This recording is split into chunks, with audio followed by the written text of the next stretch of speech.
থেকে আসছে পরিবার থেকে কি তৈরি হয়? সমাজ, সমাজ থেকে এলাকা, এলাকা থেকে বিভাগ বা জেলা, তারপরে একটা করে দেশ। আচ্ছা, আমরা কি দেশের অংশ? আমরা কি দেশের জন্য কাজ করতে পারি? অবশ্যই। যার হাত নেই পানি সেও পারে। কি হবে? সেটা মেধা যোগ দিয়ে সেটা কি।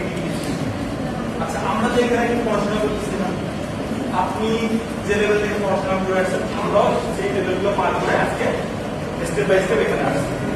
তো আমি একটা গল্পে চলে যাই।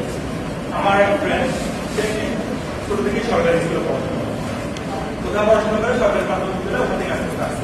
আমার তো মনে হয়, কারণ আমার ফ্রেন্ড 100 টাকা দিয়ে পুরো বছর পার করতেছে, আমার সেখানে লাগতেছে 6,000 থেকে 10-15,000 টাকা লাগছে। আমার তো খারাপ হয়, এই প্রশ্নটা আপনাদের হয় না? একটু হয় না? প্রশ্নটাও না হয় স্বাভাবিক, এগুলো আমাদের চিন্তারও বাইরে। দেখেন, একটা স্কুল, একটা কলেজ, একটা প্রতিষ্ঠান কিভাবে চলে?